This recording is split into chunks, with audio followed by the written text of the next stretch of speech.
Okay, we're recording live. Hello, everybody. Thank you so much for stopping by. Our guest today, her premiere feature-length documentary film, KROW'S Transformation, won Best Documentary at the EMIFF Fest in Spain. It also opened in the Raindance Film Festival in London and won audience's favorite at the Palm Springs LGBTQ Film Festival. This movie is amazing. I think everybody should watch it. Yep. Without further ado, please welcome Gina Hole Lazarowich. I hope I got your last name right, but other than that, how are you doing today? Very close, Lazarowich, but very close. Yes, and See, I wanted to ask you. Oh, I just said I keep my maiden name in there, Gina Hole, because nobody can forget holes. So we were gonna ask you, and then I was like, you know what? I should just attempt it and then see if I get it right. So yeah, you did just fine. Better than I can do it some days. No, it's fantastic, Gina, having you on. Like we go, I guess, go way back. I mean, probably 50 years. We were in the same crazy little elementary school in Eagle Harbor, an experimental school, as we were talking about, tie-dye and music and all this interesting stuff. So environment. So, yes. Yeah, I know. So it's really cool to have you on. And thank you for having me. No, before we start, what we do is we do something called Two Truths and a Lie. So get everybody to know Gina a little bit deeper, or maybe not, because there's a lie in here somewhere, right? So I'm going to read some statements that Gina passed to Devin and I, and we're going to guess which one's a lie. Okay? Are you confused? Well, yeah, I'm confused. I got to read all this stuff. So I got All right, number one. Ready, Dev? Yeah. Okay. Ready. All right, here we go. Number one. I am married, CIS gender woman with 3 LGBTQIA plus children. Okay. Cisgender. Cisgender. Oh, it's cisgender. Is that what it is? Cisgender. Okay, cisgender. Yeah. Excuse my ignorance here. Okay, cisgender. That's number one. Number two, Gina won the title of Best Director for the Docs Without Borders Film Festival in the US. Fantastic. Wow. Okay, that's a good one. Another one, number three. This is good. Gina hung out in the 70s with Frank Sinatra's mafia buddies. That's awesome. Which, sometimes doesn't surprise me here. Let's see. Number four, she hit the number one hit song, or she had a number one hit song written about her past love life. Oh my gosh. All righty. And I got another one here. Her premiere feature-length documentary film, KROW'S Transformation, won Best Documentary, as Devin mentioned, at the EMIFF in Spain Film Festival. It also opened the 27th Annual Raindance Film Festival in London and won audience favorite at the Palm Springs LGBTQ Film Festival, which I think Devin may have mentioned that in there. So that's Devin outed that. Devin outed that already. So we already outed that one. I just had to mention it again because it's so I like cool. that. That's good. It's so cool. Thank you. It's so cool. Thank you. Proud of that. Good plugs there, guys. Good plug. All right, Dev, what are you thinking?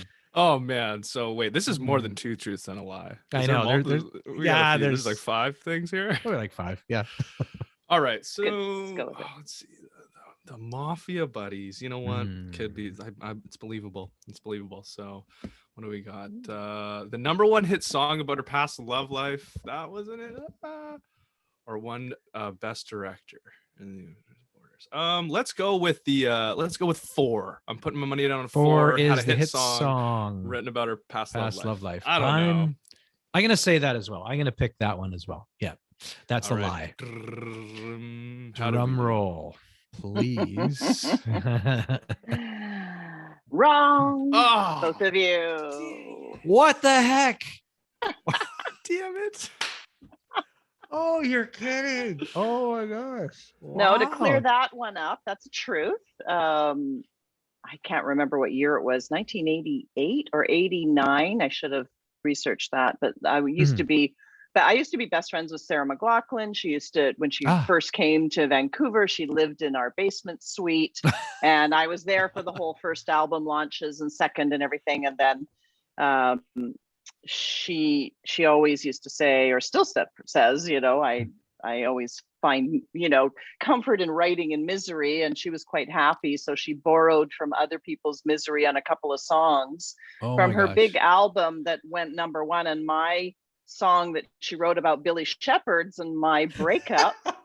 And it's called Terms of Endearment, or it's called The Path of Thorns is the name of the song. It's an oldie. It's not from the recent stuff. You have to dig way back, but Terms of Endearment or The Path of Thorns. And that was literally, when you are going through a breakup, do not call your best friend who's a songwriter, is the, because she's literally words that came out of my mouth. She wrote in that song. Oh my gosh. That's so fantastic. I have a piece of art for her hanging here, and on the back, she's okay, here's all that, because we didn't have email or anything back then. And she was writing her next album in where was she? She was staying at Daniel Lanois' place in New Orleans and recording her next album. And I was living in LA, working as a makeup artist in LA. And so she flew out to see me. And so she gave me this piece and wrote the lyrics on the back. And I'm like, but the first time I heard it live was at a music festival out in Tawasin or something. There's 20,000 people there, and it's packed, and we're all at the front of the stage. And she's like, so, I had to borrow from some of my friends. So Gina, here, this is the first time she's hearing her song. Here it is. And she starts singing it. And my eyes with tears, and all my girlfriends joined around, and like, we're, holding on. And then Much Music is up with the camera and points it right in my face. The video is online. Thanks, Sarah. That is incredible. That's incredible. Oh my gosh. So wrong, boys, wrong. Yeah, no, totally wrong. Wow. Okay. Do you want another stab at that, or do you want me to tell you? That's like, well, lie? I mean, what are we? I mean, what are you gonna go with the Frank's? Was it Frank Sinatra's Mafia buddy? No, that's real. That's gotta. Come on, what are we doing now? That's gotta be. That's real. That's real. See? I actually spent 2 weeks in Galliano Island. 1977 with Jilly Rizzo and Al. I can't remember Al's last name. So Jilly Rizzo was Frank's right-hand man, best friend, and head henchman, and pretty much, unproven killer. And so they had to escape the heat in Palm Springs. So they came up, and my dad said, come stay at our farm in Galliano. So I got to hang out. I was like 14 and got to drive their big Cadillac all around the property. And it's just crazy. I mean, I'm actually writing a script, but anyways, COVID. But this, I hope you're writing a song to go with the script. Anyways, about this whole journey of hanging out with them in Palm Springs and being a 14-year-old girl in Palm Springs. So yeah, this part of what the heck? That's amazing. So that's true. Wait a minute. What else we got on the list here? Go back to the first one. Oh, back to the first one. I am married. Yeah, that's a red herring I threw in that. With 3 LGBTQ. Okay, first of all, yes. Go ahead. No, you go ahead. Yeah. So I'm a married cisgender woman with 3 LGBTQ kids. Okay, that's the lie.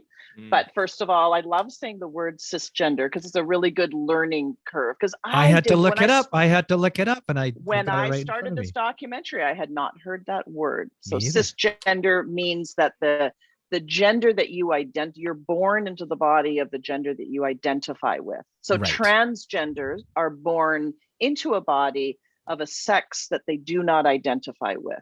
So we are cisgender because we identify with, I identify as a woman, a she, her, and that's it, so that's the opposite of transgender. So I'm a cisgender woman, true, married, true, to my husband, cisgender husband, and we have 3 LGBTs. So the lie is the 3 LGBTQ kids. None of my kids identify as LGBTQ, IA++. None of my kids are gay or trans or bi or anything, and so people go, they just figure, having made this documentary, I must have a gay kid, at least one, but I don't have any, and it doesn't come from my family or my personal family. It comes from my family of who I was sort of raised with as a young woman, and who taught me everything I know from the age of 15 up, working, starting in the fashion industry in 1979. And my mentors, you know, who taught me to be perfectionists, and, you know, so this was, you know, so many amazing people who I think of every day, who are my mentors and my friends, and like literally a 15-year-old girl from West Vancouver, you know, sort of not knowing any gay people, going to work downtown, and so everybody was gay who I worked with, and I'm like, God damn it, you are the funnest people I have ever. That's right. I love everybody gay. I want to be gay, but I'm not, because you are just the funnest, you know. So I had such a great group of people, and I was young, and some of them were in their 30s or 40s. It was like just this great community, and they took me to the gay bars and underage, but, you know, it was the 80s. It was the 80s.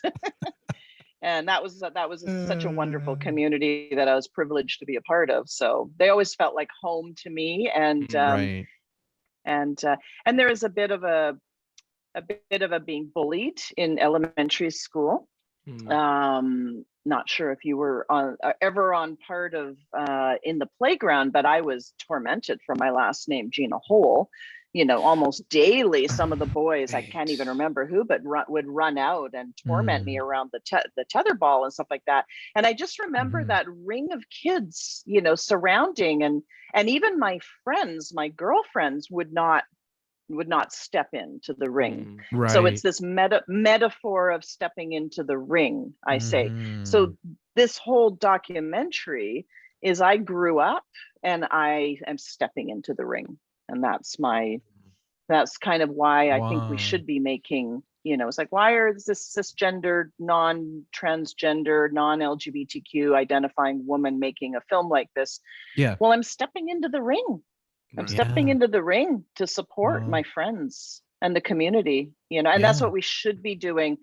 And it actually, because the film came from a perspective of a straight woman with no kids, I sort of asked questions of the community in that sense, that it's actually making sense to this, you know, the non-LGBTQ plus IA community, you know. They're like, oh, Gina, I didn't know that. A lot of my straight friends are like, I didn't know that. I didn't know. And even if you're a supporter, you know, of the trans community, you still, I was like, my husband's super supporter, but he's like, oh, I didn't understand that. I didn't get that. So I just asked questions. There's so many things that, like you said, like your husband and me, like, I didn't know. I mean, you know, a little bit. Everybody says that. I didn't know. Like I saw the film, and I was really, like I said, off, you know, before we started taping it, I was just blown away. It's a really fantastic film. And as I said, you know, there's so much, you know, during our lockdown and COVID, you know, people have been going through the Netflix, going through and, you know, picking up all these things, and, you know, it kind of gets, there's a lot of kind of crap out there, and a lot of bang shoot them up or whatever. But to see something that you put together, like this real that you put together with the people that were involved, was really a nice breath of fresh air. And it was just, and a lot of learning, and a lot of, you know, I laughed in the film. I you know, I cried. Yeah, I cried. It's really good. And there's so many things that I learned. I mean, you know, there was one thing that was really interesting, and I think it was one of the people, I don't know if it was Cass or one of them, before they changed, they said the most difficult thing for I guess a transgender person is getting out of the shower and looking down. That was Crow and Ashton. So yeah, one of the hardest is getting out of the shower. And don't look down, just don't look down. And then Ashton says, yeah, one of the trans rules of showering is don't look down. Right. And but that right there, and they're Never joking realized. around sitting there, and it's like chilling. It's like, I get, like, can you imagine? Like, the whole point is to build empathy for people, because you know, in society, I still find to this day is that people are just like, they don't know who they are. No, they shouldn't be telling people, they shouldn't be doing this. Children shouldn't be, they shouldn't be promoting this to children. And it's like, you have to stop within yourself and sit and let people be, because you don't know what they're going through. And if you can take that little snippet of that line that affected you, and it just makes you go, can you imagine waking up with yourself and not wanting to look down because you have so much gender dysphoria, so much that's body another, dysphoria, that it leads you to attempted suicide. Sometimes on multiple occasions. So that's the hate that you have for yourself. Right. So if we just say, hey, we started off this film, I mean, I literally hit the ground running because Crow was changing, and he was like, well, I'm going for my first testosterone shot. I had no funding or anything, but this T minus, the literally to testosterone date. I said, I want to do this documentary. Back the truck up a little bit, they approached me for a photo shoot. I was a producer and a photo producer too. And they said, will you do this last photo shoot of Crow in his female body before he transitions to male? And I said, yeah, absolutely, for sure. We'll all come in, we'll do it for free. And it's just, we're so proud of him because he was a female model that we had worked with before. And then, I thought about it. I go, this is so amazing, and brave and really a cool story. And I was like, you really should be followed. But I wasn't a director. I was a producer. So I was like, oh, I got to find a director. And then with no funding, I just couldn't afford to pay somebody to follow for the next couple of years. So I had some help from Tony Pantages. I don't know if you remember Hogue. So he helped me out at the beginning, and I hired a DP. I did most of about 50% of the shooting myself, and I would just bring in camera, and a DP for the big days. And we just started shooting, but we had this deadline of I'm starting my testosterone in a month or two. So, okay, well, I have to get you before, and then I have to shoot that first testosterone shot. And then we wanted to make it a how-to transition. So for kids who are going through transition, that was basically all we were doing from the beginning. Let's just follow you for a year and follow every step. So a kid can watch it on YouTube or something and go, this is what he's going through. So, to follow that, but I didn't know where it would turn up. And so 3 years later, we were shooting for 3 years. You were, wow. And we ended up on the runway of Paris. Well, the story with the transformation is it's remarkable, because I think the film started out with, and it's absolutely remarkable because when Crow was with a she, right, and a top model, traveling all over the world, and but just kind of doing it, didn't, I don't know if really wanted to do it, but just do it, and then just kind of got fed up with it because she wasn't comfortable in at that time, I guess she wasn't comfortable in her butt, or and then decided wanted to be a male model, right, at some point in the future. There's a learning lesson right in there with what you just said. So just not that I can speak for the trans community, but what I've learned as a filmmaker, because that's all I did was follow and ask questions and learn. So I learned myself, is they're never real, he never really was a she. So even to use that pronoun or the dead name of his past name, we don't say that name, and we don't ever use that pronoun, because they never were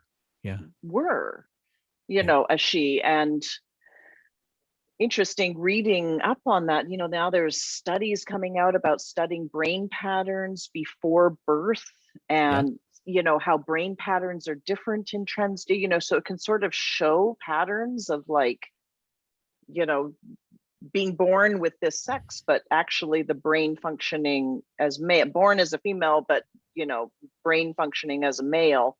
So, you know, I can't, you know, there's obviously so much more science that needs to be proved, but, you know, you know, he was always a male, you know. Right. Yeah. Yeah. So we respect that and we honor that, and we don't go back there for their sake. It's very important that we really honor that pronoun with the transgender community. I know from having such close, good friends that it's debilitating for them to mispronoun them. Right. Yeah, so important. If this is like this podcast, if I can get that out to the cis community, the heterosexual community, is please honor the pronoun. It's so important to them. You know, it may not be important to you, but to them it is so important, you know, and it's their journey. So anyways, thank you. That was no, like you said, we're learning like every second. It's incredible. Yeah. So Dev, what was that? Well, no, it was like what you were saying there about, he was like, or his mom was like, you went from something being like trying to be a model as a female, and then blah, blah, blah, and then basically he says like, well, I was trying to be a female. That was one of the lines in the movies, and that one almost made me cry, because you're like, yeah, it's so right. He was trying to be a female where she was always a male. So, and then the mom was like, that was the 100%. That was it. Yeah. Yep. Boom. Let's go. Lisa's like, balls to the walls, as Lisa said. Yeah, which exactly. Gotta laugh. Yeah. So that's right. Yeah, she did. But I thought that it's just such an impactful thing for everyone to learn exactly what you're saying. And I think everybody's got to see this movie. Everybody who's listening, check it out. Yeah. It's really it. Yeah. There was something else that Oh, go ahead. Yeah. So there was something else that I learned that I learned, and it was one of the people in the movie was that coming out. This is like coming out means they need you. Like it's like they need, when they come out, it's like they need you. It's just like, hey, I'm out. It's like, you know, which was an interesting. To the parent, that was Lisa. That was Lisa's line again. Crow's mom. Mother Crow's mom. And that was she had so many great, profound lines. Yeah, she did in the film. And just for the record, watching that single film, mom. I want everybody to know that film was entirely made of one takes. So this like there is no redoing it. And I had a mandate before we walked on, because Crow would text me and saying, okay, I've got, you know, top surgery, or I've got this, you know, I'm going for this. And I was like, okay, I'll meet you there. And we do everything from text, but I was like, don't say anything. And when we show up, we would always joke, even if the crew is there or the same camera or whatever. And it's like, talk about the weather. Yeah. Don't say, how are you? We keep it all for camera because it had to be the initial oneer right from the beginning. So everything that you see is authentic, came right out of their mouth. And some I had to dig deep. With interviewing, but that Lisa has some great lines for parents, you know, that they need you. If they're you're the scariest person, no matter if they're trans, if they're gay, if they're bisexual, it doesn't matter if they're just questioning, especially for teenage and young kids. If they're questioning, they don't know, but they need you. You're the scariest person, because what happens if they lose you? This is the thought in their mind. And this is why kids don't come out to their parents, because they're scared of losing you. So when they come out to you, everything else is downhill after that. They need you, you know, to be there for them. So it's a huge line and Lisa's, you know, that's a sound bite for sure in the film. Yeah. For parental learning when their kids come out. Yeah. That's so cool. That's why it's so real. So I was watching, I'm like, what? This is just, it's so good. It's so raw. And like you're saying, you just went with the one takes. It wasn't, oh, we're going to hit that again. What was that? Yeah, go. So that's so crazy. It really resonated with me. Like every moment. And then touching back on what you're saying, like it's so important for, I mean, I'm so important for everyone to watch, of course, trans people, but also like it's so cool the dynamic of having the cis parent who just had a hard time understanding. And it's so good for, I know, people like that to watch as well. So, and very real, so you real. know. Everybody has their own journey, you know. Lisa had her journey. Every parent has their own journey. But to see the happy, positive outcomes and where supporting your child, you know, how that can look, is, I had just a little side story about that is, we screened at Palm Springs at the LGBTQ Film Festival, and a friend from up here who lives in Palm Springs now, she's married to her husband down there, and they came to the screening. I got them tickets and they came and met us there, and it was great. You know, it was the only two people we knew in Palm Springs, and my husband and I went down there, and when we went into the theater, before we went in, we were talking to them, and her husband said, you know, well, my daughter, you know, went through the surgery and stuff, and I was like, oh, so like, yeah, you know, she had her breasts removed and stuff, and I was like, oh, your son had top surgery, like that's something. Yeah, no, I guess, yeah, I just can't, you know, but we have an understanding that, you know, she's always my daughter, and you know, and I'm like, okay, you know, I said, cool, and went in and saw the film and came out, and he's just like, came out kind of looking shell-shocked, and I looked at him and I went up to him and I gave him a hug, and he goes, I just need to go home and hug my son. And I was like, I made this film for you, like literally, like it was such a profound moment for me. And it was like, if one person you can help educate, you know, by making a film, it's everything. It's everything to me.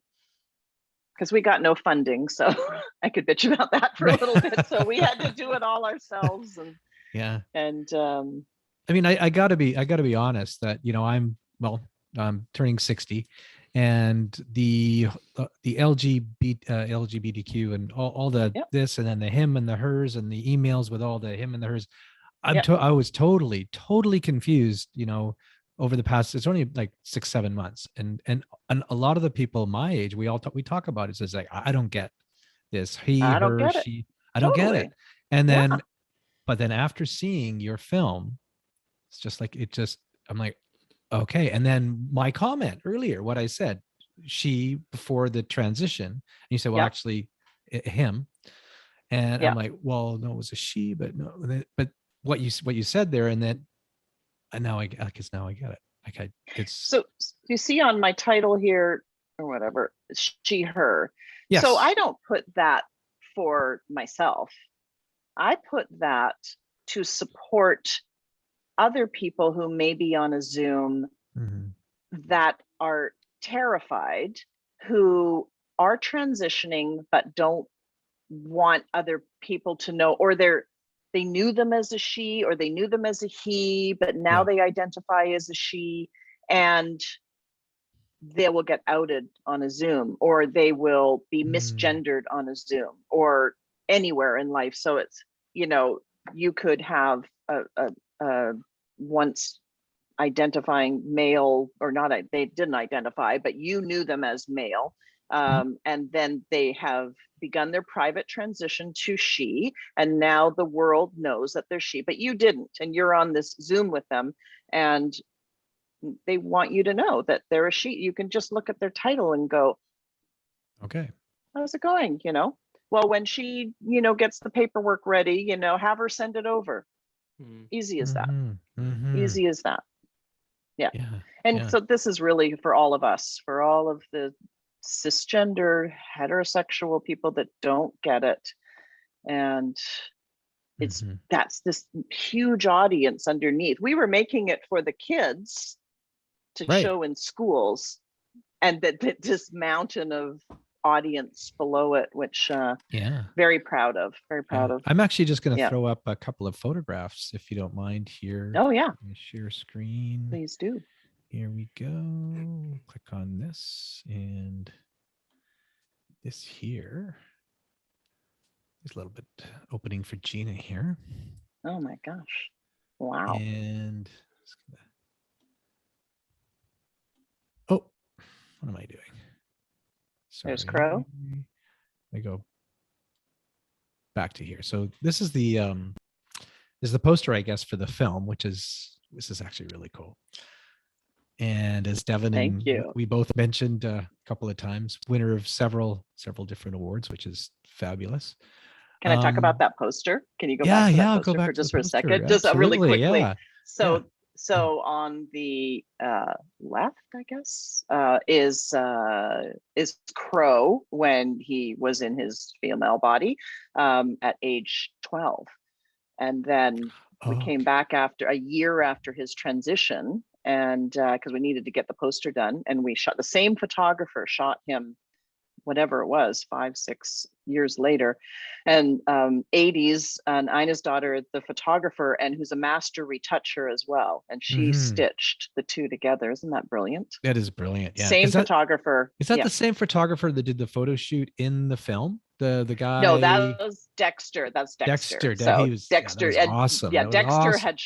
had shot Crow before, so it was very familiar. So he came out from Toronto to do both of those shoots. I used points to fly him out, and he shot it for free. Right. Oh, it was it's a great few scenes in the film there. The photo shoots are they were fantastic. Yeah, I love him. He's the best. So now this, you want to talk a little bit about, this is the modeling. So that's a modeling shot. Actually, Dexter shot that shot too, with the finger in the mouth, and that was when he was an identifying female model, and probably around the age of 16 or 17 there. And then the gender neutral shoot was the last photo shoot as a female model, identifying model, as then, before, and 1 week later had his first testosterone shot. Wow. So we look at like the T-, D-Day, T-Day as the day he celebrated his first birthday. And those testosterone shots, they have to get, like, was it once a month for the rest of their life? And they're doing once a week. Was it once a week? Oh, I thought it was once a week. Once a week. Once a week. Oh. Yeah. And they're putting it in their stomach, kind of in the or their thigh, or right. It was like, it was it's a big needle too. Yeah. Crow and Ashton. This was from the scene. They were best friends at this elementary school. So they were best friends. That was in grade 4. And then we went back to their elementary school. We didn't out the elementary school, but we sat. So they had could reminisce about being there. Yeah. And Ashton's first line walking is like, yeah, being back here is weird. And And so this is where Crow got to. We ended up in Paris. I mean, thank God Out TV came on board and gave me the finishing funds to get the film completed, which allowed me to take a cameraman and a sound man to person, I guess I should be saying, to Paris with me. And the 3 of us went and spent a week shooting. And then Louis Vuitton. Yeah. I don't know how I wrangled this, but they gave me the footage. They gave me all sign off on all the footage and the music to in the film from the catwalk and the whole show. Yeah. That was an incredible. Who knew, right? Yeah. Who knew? And this is us in Paris walking. We were, I guess that's one of the opening scenes. He's getting mic'd right now, and then we do I said, let's just start shooting down this this alleyway. It's so beautiful. Let's just follow it. Okay. Let's just got him and started walking, and that's the opening of the film, actually, right there. Yeah. And then he, that GQ cover was, before the GQ cover, he was L'Homme Vogue, on the cover of L'Homme Vogue, and L'Homme Vogue is the quintessential. That's men's Vogue, right? So they'd never had a trans man on the cover before. It's the first time in their 50-year history. Wow. that they had a trans man on the cover, and then GQ followed right after. And of course, GQ is the man's magazine, and just to be so forward thinking, it's just like unbelievable for these Wow. magazines. It's just, and then he went on to do a dozen more of the top magazines in the world. So Yeah. there's yeah. Dexter shooting. This is There's the Dexter, first yeah. photo shoot of him as a male. So he had had his top surgery and bottom surgery, and yeah, so really just that's the very first photo shoot he did as a male model. Wow. And right after this, I got a call from his now agent, Liz Bell, and she's like, "Are you still doing that documentary with that trans male model?" And I'm like, "Yeah." And she goes, "Well, I have a call for Louis Vuitton. I need him in here right now." And I'm like, "Okay, but I have to shoot it."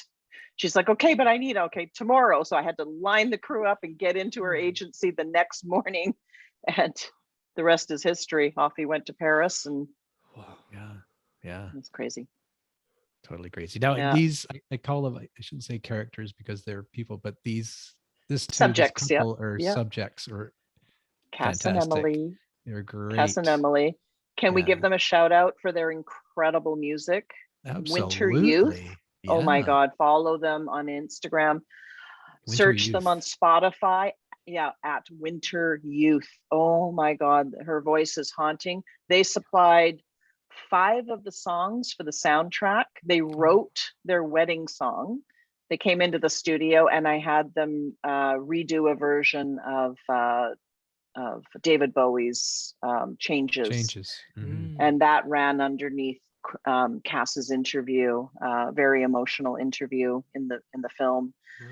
And they just relicensed that song to CBC. So they were so thrilled that they actually, because they did everything for free for me. And so they, do you need any money from? I'm like, no, you guys take it. That's so great. So they actually just licensed that version to CBC. It was on a TV show. So it's beautiful. It's great. haunting. And their wedding scene too is it's stunning because it's in a stunning location.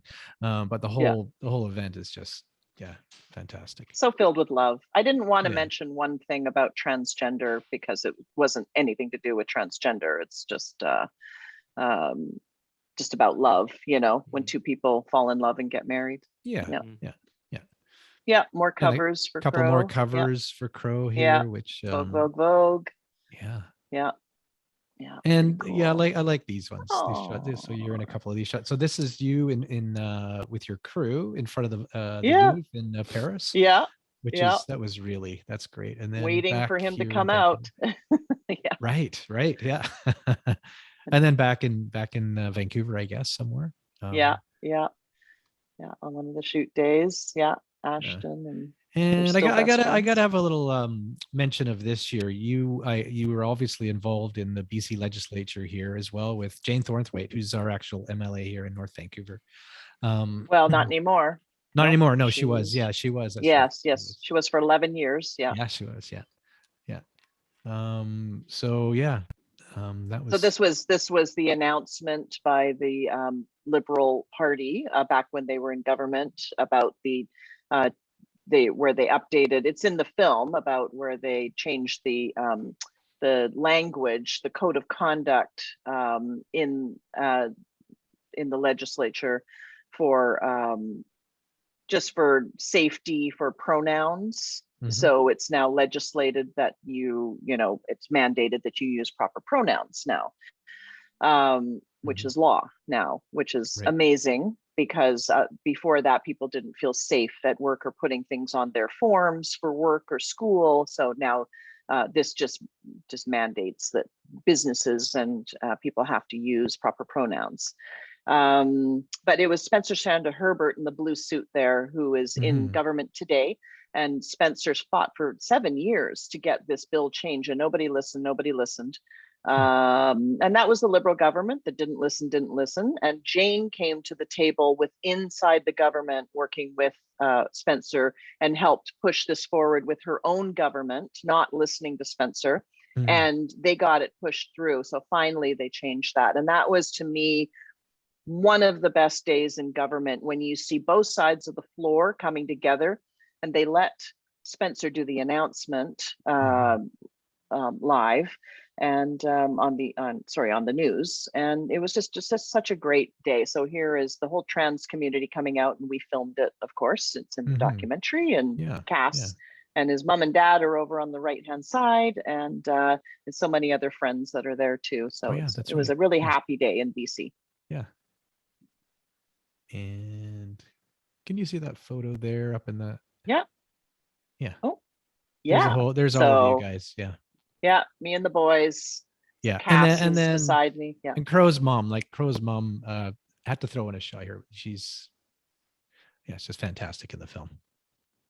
She's got a lot of amazing, very teachable lines that she uses, or lines that people can learn from. So she just had some great insight. Yeah, there we go. And I'm just gonna go back to Just Us. Thank you. That was so nice. Try to throw some of those up. Yeah, it was just it brings a little bit more to the conversation, for the YouTube viewers, and then we explained it to everybody else that's listening. Yeah. That's nice. Yeah, thank you. Yeah. I know I had some questions. We went over a lot of stuff here. Dev, do you have anything there that's other than go see the film? Yeah, honestly, that's where it's available. Yeah, it's available. Well, we'll put all that up, right, Dev? We'll put it all up in the release here, where it's available, where you can get it, where you can see it. I mean, your best bet is Amazon Prime everywhere in North America. I mean, it's available everywhere in the US, but Amazon Prime's your best bet. Amazon Prime's our best bet. And Canada. So we're in Canada here. So Out TV again is my broadcaster, and it's available on the Out TV. You have to go through their app on Amazon Prime, but it's you do a free trial. I love it. RuPaul's Drag Race is on there and everything. So great Canadian broadcast company to support. So it's like $4 a month, and then you get all of their app. So it's a really good app to support. Yeah. Fantastic. And so we're similar age, I would say. Yep. So what, you've got some other projects that you're working on now too, right? Yeah, well, I think I don't know if you want to say anything about anything, but the COVID really changed everything for me. We sort of shut everything down, and we went to Hornby Island for 6 months and lived in our house up there. Amazing. For really crazy, weird time. The whole film industry shut right down. And so my husband does special effects so he blows up things and makes wind and rain and everything. And he's pretty damn cool guy. So, and I was producing photo shoots and video and small film projects. And then I was still working, getting Crow out there to the world. We had just launched it in the end of 2019, right before COVID. So we walked the red carpet in London. We're chosen as the opening film in London. It was just amazing. Such a surreal experience, to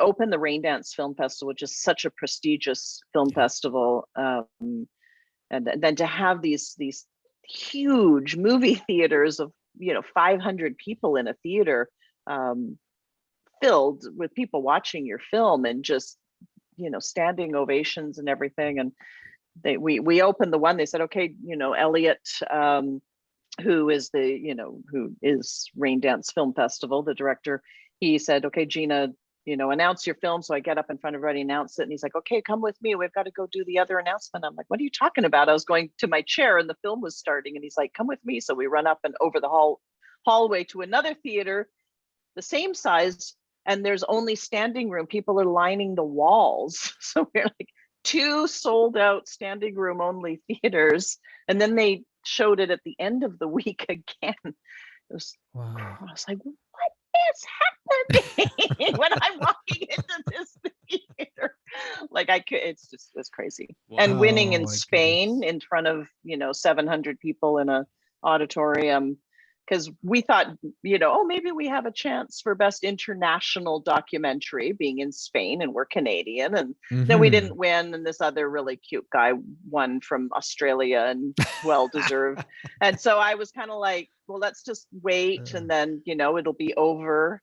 And then they're like, oh no, but everything was in Spanish, so we kind of, they say, oh, now blah blah blah, the big win. And I was kind of reaching in my purse trying to find some gum, and they get up, and the jurors get up and talk about the film, so they're blah blah blahing for like 5 minutes about this film that won the top prize, the top documentary, and I'm just getting gum out of my purse because I don't understand anything that they're saying. And then all of a sudden, and I hear this KROW'S Transformation, and I'm like, drop my purse, and I look at my husband, and he's like, hon, you won. I'm like, we won. He's my executive producer, so couldn't have done it without my husband. Anyway, so we go up there, and I look like a gaping mouth idiot in front of everybody and getting my award. That was pretty special, and they loved it in Spain, and they loved it in London, and we couldn't buy ourselves a way into Canada though, so nobody really got to see it in Canada except for on Out TV, which is I love my Out TV. I think a lot of people we're seeing it now, and it's been fantastic. And what Devin and I, the reason that we started this podcast, and we call it Impact for a reason, is that we've been so fortunate to meet so many amazing people around the world, and especially women. There's a lot of women out there that are just kicking ass right now, and it's really inspirational for us, and then for my daughter, and it's really, really cool. And there's a lot of women that are just making huge changes, and that's why we really like to highlight this. And so you are just fantastic. So thank you very much. So much. I love what you do. Just on the shout you two out, what you're doing is amazing, and I've seen your podcasts, and that's just such an honor to be even invited to talk to you, and also what you do for the environment. I mean, we got another hour to go on the environment, but we won't. So but I'm with you on everything that you do there. So thank you very much, Gina. Both of you. And Devin, just so looking forward to see what you do. I want to see you in your starring roles too. Absolutely. If I can do anything about that. Maybe we can do some documentaries together or something too. Love docus. Yeah, that's great. So, but that just you asked me, the last thing I'll tell you is what I'm doing is I started writing this script, and you will very much identify with that because it's from starts in West Vancouver in 1977. My gosh. So Nigel, you're going cool. You're going to know the fashion. You're going to know everything. It's a semi-autobiographical tale of a young girl who goes to Palm Springs, and not only is it a coming of age story, but also a bit of Frank Sinatra's Mafia is thrown in there. So you got a little teaser from that first That's question. really cool. That is super cool. So I got to get back in the saddle and start writing it, which I gave up over COVID. So I got to get back. Yeah. Now you'll get into it. That's awesome. All right. On that note there, I guess we should probably wrap her up. Hey, Dev, what do you think? Any other questions there, Dev? No, that's it. Yep. Good. I guess we'll probably wrap it up with that. Thank you guys so much for checking this out. Please like and subscribe. Other than that, if you want to learn anything else about Gina, we'll put everything in the link in the podcast description. Check out the movie, guys. Just do it. It's just will change your life. It's so impactful and amazing. Other than that, do you have any last words for us? And thank you so much for coming on the show. And we'll have to have you back on. Yeah. We got lots to talk about.